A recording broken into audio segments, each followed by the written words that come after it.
Hello everyone, welcome to Study Capital. Study Capital में आप सभी का स्वागत है। मैं आकाश केसरी आज आपको बीएससी मैथ्स डोमेन के लिए आपका एग्जाम पैटर्न और सिलेबस डिस्कस करने के लिए आया हूं। ठीक है, तो आपको यहां पर क्या करना है, जिस प्रकार से आप क्या कहते हैं, मेन मैं सब्जेक्ट बता रहा हूं बीएससी के लिए। बीएससी डोमेन का आपका जो मेन सब्जेक्ट होता है आपका है फिजिक्स है, केमिस्ट्री है और क्या है, मैथ है। सबका स्पेसिफिक एक क्या है, कोर सब्जेक्ट है। ठीक है, तो हम आज डिस्कस करते हैं मैथमेटिक्स का कोर सब्जेक्ट आपका क्या है और एग्जाम पैटर्न के बारे में करते हैं। ठीक है, क्योंकि मैथ्स में आपका फिजिक्स और केमिस्ट्री थोड़ा अलग हो जाता है मैथ्स से।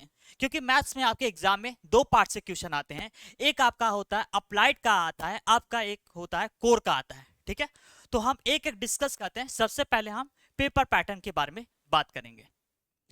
तो पेपर पैटर्न के बारे में बहुत लोगों का क्वेश्चन होता है, सर कितने क्वेश्चन आते हैं, कितने अटेम्प्ट करने पड़ते हैं, क्या निगेटिव मार्किंग होता है, हमारा सर एग्जाम कैसा होता है, ऑनलाइन होता है कि ऑफलाइन होता है।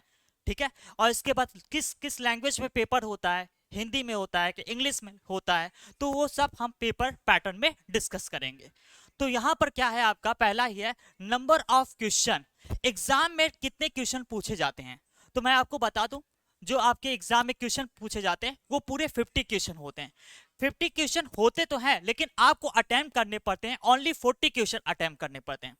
ओनली 40 क्वेश्चन अटेम्प्ट करने होते हैं, जिसका आंसर आपको देना पड़ता है। और ये 14 क्वेश्चन को आपको दो पार्ट्स में डिवाइड किया रहता है। दो पार्ट्स में डिवाइड किया रहता है। एक आपका 15 क्वेश्चन जो होता है वो अप्लाइड से करना पड़ता है, अप्लाइड का करना होता है। और 25 क्वेश्चन जो आपका होता है कोर से करना होता है। किससे करना होता है, कोर से करना होता है। अब बच्चों का क्वेश्चन होता है कि क्या सर अप्लाइड और कोर का दोनों अलग अलग बुक होता है? नहीं, आपका जो एनसीईआरटी आप पढ़ते हैं क्लास 12 में, वही सब सिलेबस अप्लाइड और कोर का रहता है।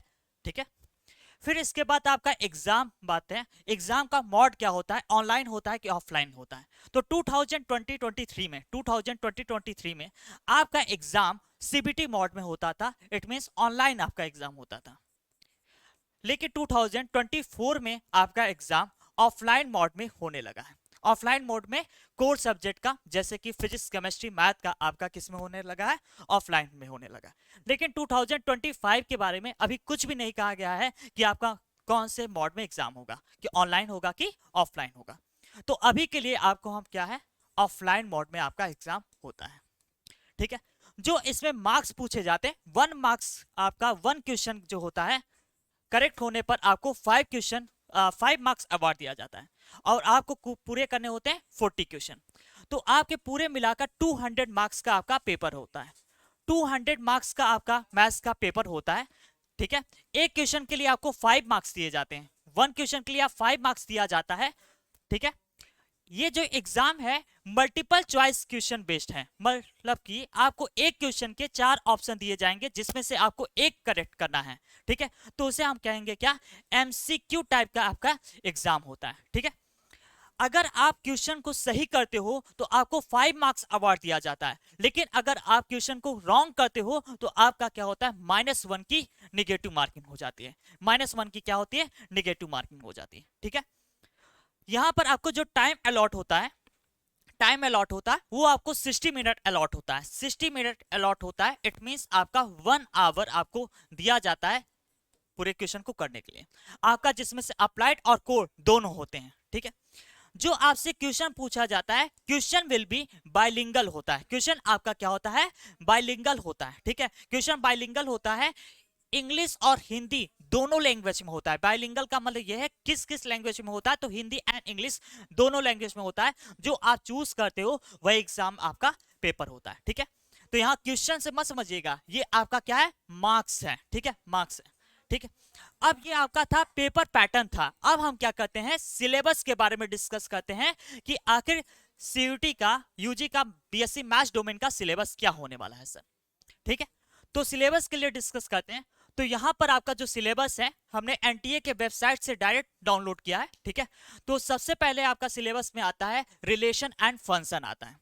आपका पहले आता है रिलेशन एंड फंक्शन आता है। ठीक है, तो रिलेशन एंड फंक्शन आपका कोर में आता है। ठीक है, ये अप्लाइड में नहीं पूछा जाता। अप्लाइड में आपका सिर्फ मैट्रिक्स एंड प्रोबेबिलिटी के ही चैप्टर कुछ होते हैं। तो यहां पर आपको रिलेशन एंड फंक्शन जो relation and function and inverse trigonometry function, जो ये आपके होते हैं, ये दो के दोनों पार्ट्स किसमें पूछे जाते हैं, रिलेशन एंड फंक्शन में पूछे जाते हैं। और हर एक ईयर आपका यहाँ इन दोनों चैप्टर से मिलाकर 4 से 5 क्वेश्चन पूछे जाते हैं। कभी कभी क्या होता है उससे ज्यादा भी होते जाते हैं, 7-8 क्वेश्चन हो जाते हैं, लेकिन 4 to 5 आपका क्वेश्चन फिक्स होता है। और एक ऐसा ये चैप्टर इनवर्स ट्रिग्नोमेट्रिक फंक्शन है जो आप इजी से मार्क्स स्कोर कर सकते हैं। ठीक है, फिर आपका आता है अप्लाइड का पोर्शन। अप्लाइड का पोर्शन आता है जैसे अलजेब्रा। अलजेब्रा आपका क्या है, अप्लाइड का पोर्शन है। इसमें दो चीज होते हैं, एक आपका है मैट्रिक्स और एक है आपका क्या, डिटर्मिनेंट्स। तो एक आपका है मैट्रिक्स और एक क्या है, डिटर्मिनेंट्स है। ठीक है, तो मैट्रिक्स और डिटर्मिनेंट्स में आपके सवाल सबसे ज्यादा यहाँ से आते हैं, इनवर्स से आता है आपका सवाल। यहाँ पर आप एडिशन, सब्ट्रैक्शन, मल्टीप्लिकेशन ये सब आप पढ़ते हैं मैट्रिक्स में। और डिटरमिनेंट्स में क्या करते हैं, डिटरमिनेंट्स की वैल्यू फाइंड आउट करते हैं यहाँ पर। और ये दोनों के दोनों पोर्शन किस में आता है, आपका अप्लाइड में आता है। और ये भी इसका एग्जाम का वेटेज मान के चले तो 4 to 10 क्वेश्चन आपका अप्लाई, आपका मैट्रिक्स एंड डिटरमिनेंट्स में आ जाता है। ठीक है, फिर देखते हैं आगे, सिलेबस डिस्कस करते हैं। फिर आपका आता है देखो कैलकुलस। फिर आपका आता है कैलकुलस।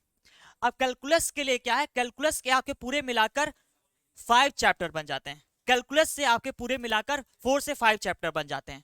पहला आपका बनता है कॉन्टिन्यूटी, कॉन्टिन्यूटी का बनता है। फिर आपका आता है डिफेंसिबिलिटी। फिर आपका क्या आता है, डिफेंसिबिलिटी, डिफेंसिबिलिटी।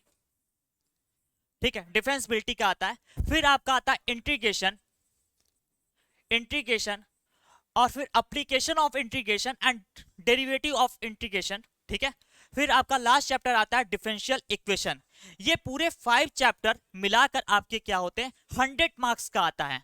100 मार्क्स का आपका यही एग्जाम में आ जाता है। तो ये सोचो पूरे जो एग्जाम आपका 200 मार्क्स का होता है, लेकिन 100 मार्क्स का आपका पूरा क्या आ जाता है, कैलकुलस का आता है। अगर आप कैलकुलस तैयार कर लेते हैं तो एग्जाम का आधा तो आपका पोर्शन प्रिपेयर हो गया। तो आप लोग इसमें क्या क्या पढ़ते हैं, continuity and differentiability, application of derivative पढ़ते हैं, एप्लीकेशन ऑफ डेरिवेटिव पढ़ते हैं। लेकिन यहां पर आपको एक चीज ध्यान देना पड़ेगा, जो क्लास 12 का सिलेबस है, कोविड के आने के बाद आपका कुछ सिलेबस क्या किया गया, रिमूव कर दिया गया। लेकिन सीयूटी यूजी में आपका क्या हुआ, पूरे सिलेबस को रिमूव नहीं किया गया। यहां पर पूरा सिलेबस आपसे पूछा जाता है। ठीक है, आपका पूरा सिलेबस, जो भी सिलेबस है वहां पर रिमूव्ड है, लेकिन यहां पर रिमूव नहीं किया गया। यहां पर आपका पूरे टॉपिक से क्वेश्चन आते हैं।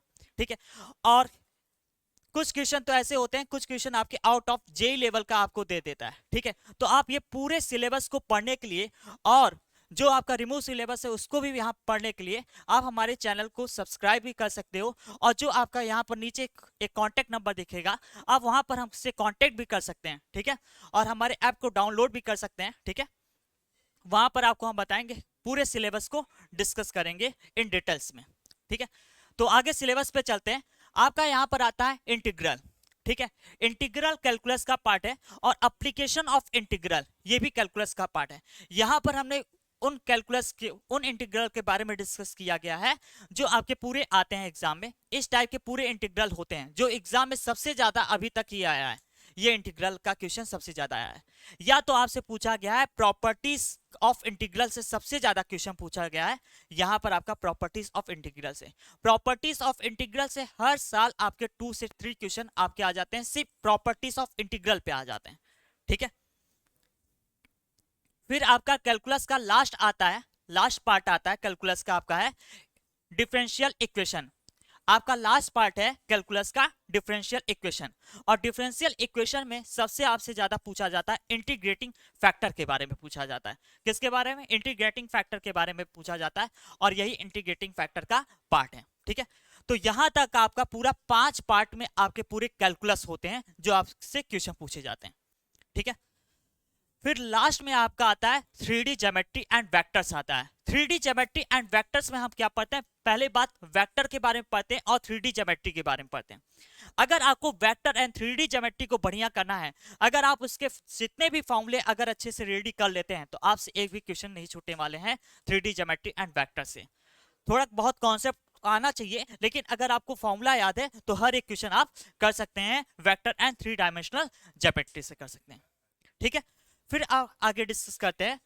आप यहां पर ध्यान से देखना, आपका लास्ट में दो पार्ट्स आता है एलपीपी लीनियर प्रोग्रामिंग आता है, और इसके बाद आता है प्रोबेबिलिटी।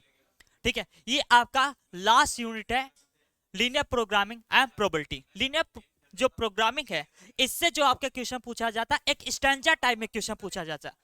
जैसे आपका क्वेश्चन पूछा जाएगा तो 4 से 5 क्वेश्चन, एक आपका पैसेज दे दिया जाएगा और वहां पर आपको 4 क्वेश्चन दे दिए जाएंगे, 4 क्वेश्चन दे दिए जाएंगे। आप उसको पैसेज को पढ़ना है और 5 क्वेश्चन के आंसर देने पड़ेंगे। ठीक है, अगर आपको पैसेज नहीं समझ में आया तो आप पूरे 5 क्वेश्चन का आंसर नहीं दे पाएंगे। ठीक है, तो यहाँ पर लीनियर प्रोग्रामिंग में इस टाइप के क्वेश्चन आपसे पूछे जाते हैं, और इसके लिए आपको ग्राफ की अच्छे से नॉलेज होनी चाहिए, स्ट्रेट लाइन ग्राफ का आपको अच्छे से नॉलेज होना चाहिए। फिर आपका लास्ट पॉइंट आता है प्रोबेबिलिटी। प्रोबेबिलिटी में आप क्या, यहाँ पर कंडीशनली प्रोबेबिलिटी है, इंडिपेंडेंस है। ठीक है, यहां से सबसे ज्यादा सवाल पूछे जाते हैं, यहां से सबसे ज्यादा सवाल पूछे जाते हैं, और ये आपका पूरा सिलेबस है। तो अभी मैंने बताया कि आपको remove syllabus and all syllabus पढ़ने के लिए अगर आप हमारे साथ जुड़ना चाहते हैं तो नीचे एक कॉन्टेक्ट नंबर दिया गया होगा, आप उस पर कॉल भी कर सकते हैं, आप या आप व्हाट्सएप के जरिए जुड़ सकते हैं, और हमारे आप डाउनलोड कर सकते हैं ऐप को। Thank you.